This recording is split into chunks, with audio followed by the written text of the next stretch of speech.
as a Class A building, we've always had a top-tier restaurant in here, a look and a feel that was a tip of our hat to the heritage of Harford. Hardworking, blue-collar, can-do attitude. And we think that still exists today. We exist in the people that live here and the leadership.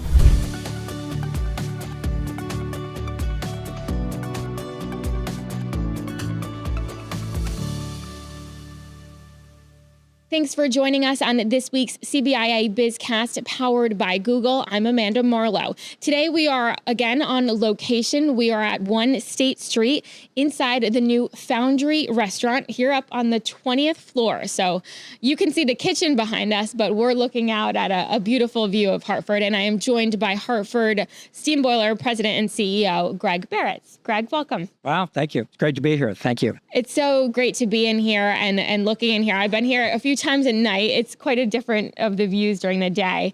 And we're going to get into the restaurant and, what's really behind this in just a bit. But I do want to talk a little bit about you. Talk to me, about where you came from and how you came to be here with the HSB. Yeah, right. Well, that's a long story. I think I mentioned before, it's really like a 6-pack of beer on a warm afternoon kind of conversation. It's a long one. But I was born and raised in Oregon on a cattle ranch. So I grew up outside. I love of the outside. I became a geologist.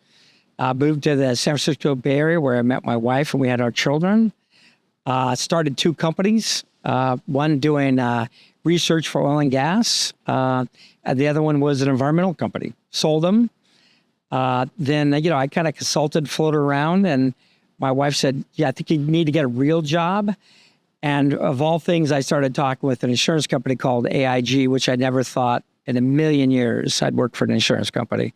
But in the insurance industry, I got really intrigued because it used science and engineering, technology to solve their problems. And year 2000, AIG purchased HSB, which I was part of the due diligence team. And I think I'm the only employee that crawled the fence and joined the organization and became the CEO in 2011. And so is that when you moved to Connecticut? I moved to Connecticut in 2008, right? Okay. During the financial crisis, which was a whole nother story and challenging period at the time because we were part of AIG and then we exited AIG and were purchased by a German company called Munich Re. That's the world's largest reinsurance company. So we've been part of Munich Re since April of 2009. And tell us a little bit more about HSB. So acquired in 2011. Yeah. So HSB is 159 years old. I mean, we're kind of a quiet company, though a lot of companies in the area know our name. They probably don't know a lot about us. We're a specialty insurer. We're one of the leading insurers of equipment in the world. We insure from equipment, anything that burns electricity, from a dry cleaner up to a major power plant, for example, including cyber. We're one of the largest insurers of cyber for small businesses, and we do a lot in renewables and energy. And we're a very innovative company, 3,000 employees. Half our company are engineers or technology, so that's very unique. And we combine those skill sets with our insurance, to kind of do very unique and different things. And in the state of Connecticut, we have close to 800 employees here in Connecticut. And about, the employees in Connecticut, what makes Connecticut such a great place for that type of talent? Yeah. Well, I mean, you got, we are the insurance capital of the United States. So you've got a lot of, actuaries, you got a lot of data scientists, you got a lot of underwriters and expertise here. Plus also the roots of this area is manufacturing, equipment and engineers and technologists. And so it's an amazing place for the talent. And we also call it home. We think it's an incredible place to live. Yeah, and you've certainly lived your fair share of places. I have, and go from San Francisco to Dallas, Texas, to here. This is the longest place we've actually lived as a family in one spot, and we fell in love with the Northeast. What makes you love this area? Well, I mean, I said originally from Oregon, so I came from the woods, the mountains, 4 seasons. I think New England people get a bad rap of that they're not friendly. They are very friendly, very welcoming. I love the variety of different things you can do here. I mean, I think all of us would wish the winter was maybe a little shorter, but it's all good, so. And so tell me, we're talking insurance. You've, worked for a number of different companies, built up, sold, you come over to this different company, but now we're talking about opening a restaurant. How does this play into to the story? Tell me about. Yeah, you couldn't recreate my career. I mean, I worked on the Valdez spill as well. If you want to we can go on and on. So, so this is, we consider One State Street as one of the preeminent buildings in Hartford. We consider it a Class A building. We've owned it for about quite a while. Before your time? I'm saying, it's a complicated story. We own the land and we partner with Hines Management Company to build the facility. We provided a loan to build it. Okay. So we were a partner in the building. But about 12, 14 years ago, we purchased the building. So because we wanted to reinvest it and things that are, like infrastructure things that don't show on the outside, the parking, the bridge, the plumbing, all those things. And then now we're adding to the other amenities. I mean, we have a 98% occupancy in this building. So for Harford, that's pretty good, right? So, so it's, we as a Class A building, we've always had a top tier restaurant in here to attract the type of tenants that we wanted. And the first one was Polytechnic Club, which for those of you who've been around for a long time, you'll be familiar with that. We changed the name to On20 mostly because the general community thought it was a club and they couldn't come to it. And so we went to On20. And then in March of 2020, when the pandemic hit, we ended up closing the restaurant. And it's been closed. It was closed for until recently, almost for 5 years. And so was there ever thought about not having a restaurant, at that time once it closed down? You talk to me about that. Yeah. Well, we were kind of waiting for the right time. It's like we're kind of all recovering. Like we're trying to figure out coming back to work, coming back to the office, also, we're a little concerned about, how much vibrancy was going to be in the city and things like that. And we've seen, so it kind of led to this moment where a couple things. One, Robinson Coal and a few other tenants that moved into the building, that was important to them and it was important to us to redo it. And plus, we've been seeing an ongoing reinvestment in the downtown Harford area.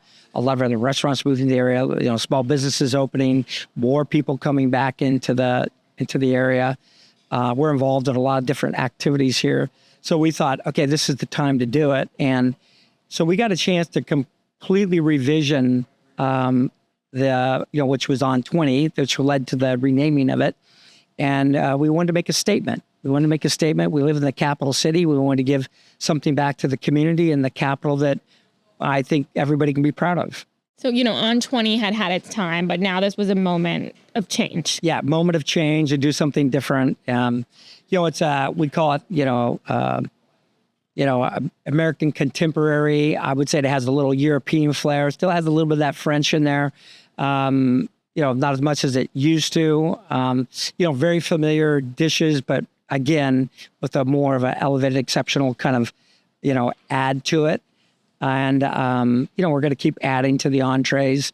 We pull from, local farms and local produce and whatever's, fresh in the area is what we try to do here.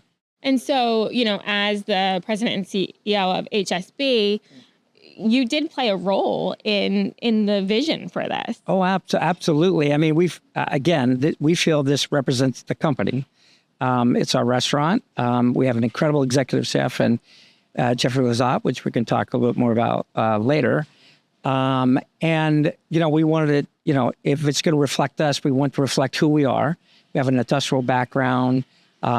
We pay a lot of attention to detail. We believe in excellence, a very innovative company. It's, you're around for 159 years, you got to be doing something right. And so we wanted to, have that kind of show through in the space. And so tell me about some of the, I guess let's start with some of the naming conventions and how it relates to the HSB history. Yeah. So you mean the design? Yeah. Yeah. Well, I mean, we went with an industrial chic look with an architect called JTA.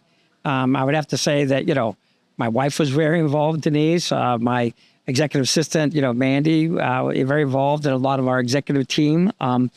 But again, we wanted something that we thought a look and a feel that was a tip of our hat to the heritage of Harford, manufacturing, industrial, that's our background as well. And to have an innovative feel or sense to it. We think that, that gives a, hardworking, blue collar, can-do attitude. And we think that still exists today. And we exist in the people that live here and the leadership. And so we wanted to kind of extend that, through kind of the design and the feel of it.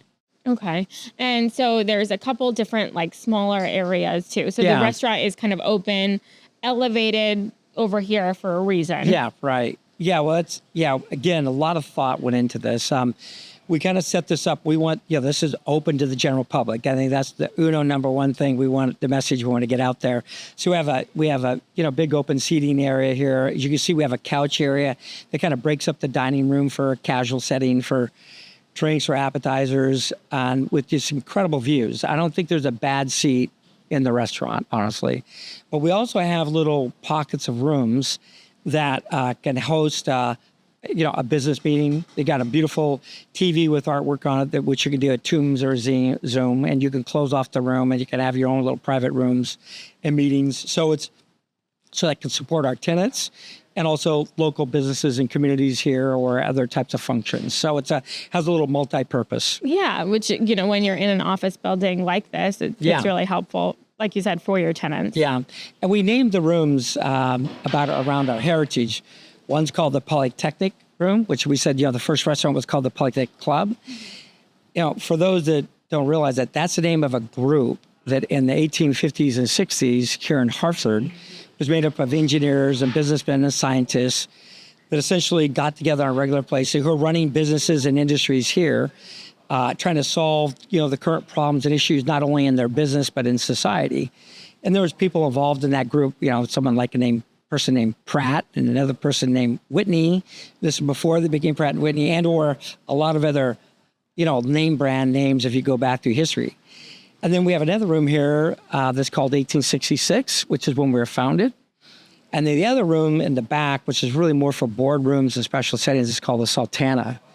The Sultana is the name of a steamboat that in 1865, when Abraham Lincoln announced the end of the Civil War and said release the prisoners, some of the worst prison camps were down along Memphis, Tennessee, where the prisoners were, and they said, go to the riverside, and a steamboat will be there to bring them home. Sultana was one of the first ones there. The captain paid the military on the ground to load for $2.50 to load. Every person that he would load on the boat, he would give him 50 cents. The boat was designed for 380 people, and they put 2,600 people on the boat. Grossly overloaded it. 2 or 3 other steamboats behind it only had about 50 or 60 people on it. This is in April. So this is long before Corps of Engineers, so the Mississippi River was basically flood stage. So about 4 hours up the river, the 2 steam boilers on the boat exploded. And unfortunately, not an exact number, anywhere between 1,400 to 1,600 people perished. So to this day, it's the single largest loss of maritime loss in U.S. history, greater than Titanic, but it's been lost in the American consciousness. Less than 2 or 3% of the population is aware of it, because it got buried in the news between Abraham Lincoln being assassinated and the capturing of Booth. Plus, the steamboat industry didn't want that to be publicized, so it got buried in the news. And unfortunately, these were young men from Midwest farms. These weren't West Point grads or Northeast, blue blood kids. So it got lost in the world. But that incident brought members of the Polytechnic Club together saying we have to solve this problem. There's an engineering design issue. There's new materials we need to use. We need to inspect it. And that's what led to the formation of HSB in 1866. Such a fascinating story, and so great that you have that part of this. Well, we feel this restaurant's got a soul, and we try to bring that through.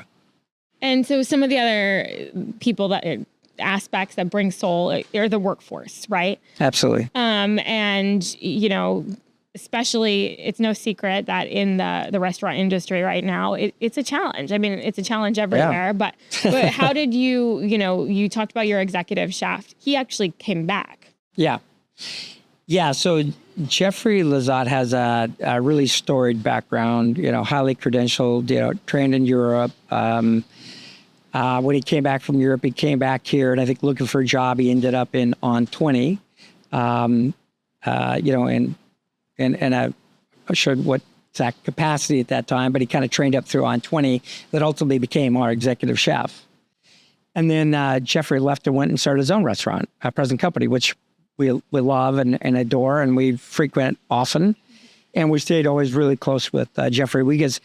So when we came to reopen this, we had organization chefs from New York that were looking to, partner in here, or we had, I'd say, enterprise companies that were looking to do something, and we interviewed a lot of other chefs in the area. Jeffrey was our pick. He's a hometown boy. We like the local aspect of it. We're a local company. He knows us. We know him. He does exceptional work. He's just a great person, great, individual, and we think he matched us very well. Yeah, and he's really built up a team here to really help with this opening. A lot of the people here used to work at On20 as well. So, he's got a tremendous team. So, yeah. That's awesome. And it really helps kind of move things along, especially at a time when you guys want to start really picking up steam. Absolutely. Yeah. We're able to, staff and get, the talent that we want and get going. And, we've started slow. I mean, we've kind of limited the menu a little bit to make sure that we do it, to the highest quality possible. We'll start to expand our entrees and other activities. We'll be offering lunch here probably the next 2 to 3 weeks. So we're slowly kind of expanding. We thought we're more focused on quality than we are about, just doing everything for everybody. We want to make sure we do it right. And what's the reception been so far? I know you just recently had your grand opening. You've been open for a little bit. Yeah. But what's it been like so far?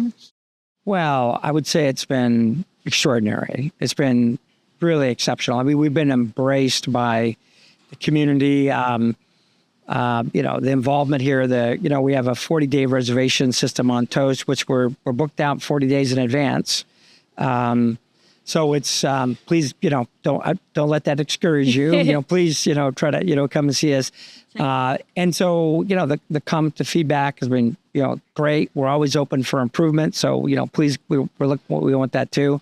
I would say the local community, the businesses, the government, they've been super excited because of the investment that we've made, and trying to pull more and more people into Hartford, because there's a lot of other restaurants moving into exceptional restaurants that are here already and also showing up. So I think there's a real new vibrance that we feel coming on. Yeah, and I want to spend a minute on that. Kind of what are you seeing? I mean, you obviously, you said it when you had to decide what you were going to do here. A lot of it, you had to rely on the fact that the city is going to really reignite. Yeah. Where do you see things, and how do you hope to be part of that? Yeah. Well, I think, every day, every week, every month, we try to be part of that. As an organization, we're involved in over 120 different charitable activities or organizations here, and a lot of our employees are on the boards or actively involved. So we give a lot of our time, our experience, and money to those efforts, along with a lot of other companies and organizations here as well. So, if we think we can be impactful and, helping the city along, we get very involved. Like, for example, we painted the wall just across the street here, with the train and gears, and again, tipping the hat to our history. It used to be a just big, flat, empty concrete wall with, unfortunately, some graffiti on it. And we said, let's clean this up and give some pride to it. Yeah, color on it. And so, we're involved in Metro Alliance. We're involved in the Connecticut Insurance and Financial Services. We're heavily involved with the Science Center, United Way, Hartford Healthcare, which is an extraordinary organization. I don't think people realize how an amazing healthcare system we have here in this state. It's been really incredible. But so wherever and anywhere we get involved. Yeah. What do you long term? How do you hope even this restaurant helps play into the economic success of the city? It continues to bring pride, and something to look forward to and come and enjoy here in Hartford. And as we continue to revitalize, the city, hopefully we'll get some more residential housing downtown, maybe some additional, hotels, because I think we're kind of lacking probably in both. That will stimulate, more street commerce, grocery stores, barbershops, all those things that, people want to access if they live in the city. I think the more you're involved in you kind of, live, work, play in a city, the more vibrant it can be. And do you think also just even the tenants of this building, I know, you're full tenant wise, but it also, something like this helps encourage employees to come in more and be part of it. Yeah, I hope so. Yeah. And I think when I talk to some of the, the leadership in the building, I think that's exactly what they're anticipating or they're seeing. And, we've given them something that they can enjoy, at lunchtime or dinner or after hours, with themselves, their family, or their business partners. It gives them something they don't have to, walk around and, hunt for or not find at all. So it's right here. Yeah, it's great to see kind of what's happened. Well, it's been slow to see a little bit of what's happened since the pandemic to Hartford, but you're certainly starting to see more congestion, more people on the streets, all the restaurants so full. Yeah, I think people are coming back in the office more and more. I don't know if it's on a voluntary basis or it's being required. Anyway, it's good for the city. I don't think people really understand that it's really important to, kind of interact with the city, at all different types of levels so we can maintain, the city and grow its vibrance. So I want to kind of pivot a little bit now. Obviously you've held all these different roles. You've now, had to really open this restaurant from almost the ground up. What are some of the things that you've learned, as a leader that you'd share with other business executives? I made a list. Okay. Yeah. I don't want to lose track. So I don't want to date myself here. Sorry, Amanda. Playing footsie here, Amanda. Sorry about that.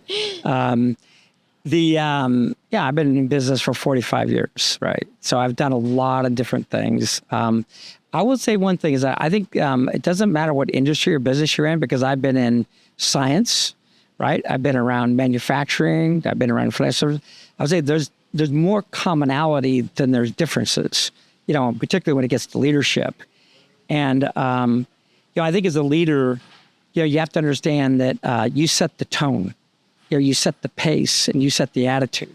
That's upon you, right? And people pay attention to it. People, you may not think that people, are being astute to it or not, but they are. And so it's very important that you do that. I think it's also extremely important that, you treat people as adults. I think often, they try to water down the message or, listen, they're adults, tell them straight up, talk to them straight about what's going on and what needs to be very transparent. People appreciate an honest, direct answer than, I think I kind of know what they said.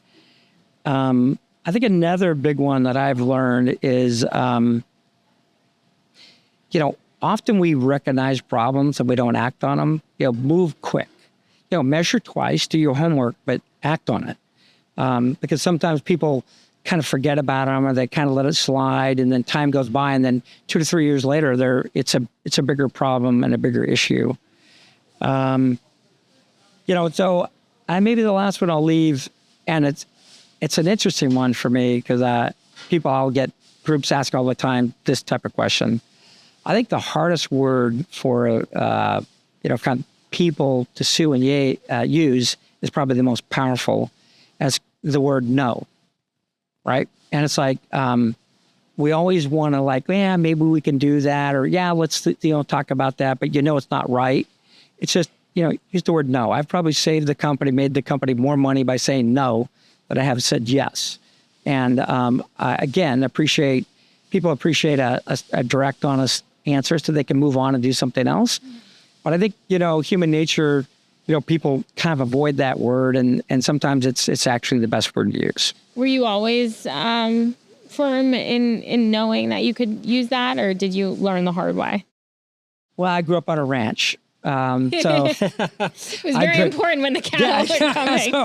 So I would say, I got early training on very direct, distinct instructions, I'd say. But you learn it through experience, because we all kind of learn from our own mistakes, which are really the more powerful ones. Great. Well, before we go, I know that there is so much on the menu, a lot of, treats, some things change a little bit, but what are some of your favorites if people are coming in? Oh, wow. Well, they got some really good pastas. They got a great scallop and the appetizers, scallop dish. They got a great fondue dish, for example. Those are some of my favorites. Okay. And then on the entrees, they have a Wagyu beef, which I have a hard time getting past. And also, we always go with the fish of the day, if it's a cod or a halibut, which is excellent. And then the rigatoni. It's like, there's a lot here to pick from. So there's that's a lot. You a have little no bit shortage. of the problem. I've been trying to lose weight, and I've been having I've been here probably more than I should be. So yeah. All right, and you've got quite the bar too. That, and the bar, we got great by. specialty drinks. Tuesday nights, we have a jazz night. And so the restaurant's not open, but bar bites and the bar's open. I've been amazed on the showing that we have on a Tuesday night. It opens up at 4:35 and, goes to about 8:30. You have a great showing, for that night. So. Great. Well, thank you so much. And thank you for joining us on this BizCast. We'll look forward to seeing what else the restaurant has in store. Awesome. Thank you, man. Appreciate it very much. Take care. And thank you for listening to this week's BizCast. You can listen, like, and subscribe to our podcast wherever you get your podcasts. Please leave us a review and let us know if you have ideas for a future podcast. And for more episodes, head on over to CBIA.com.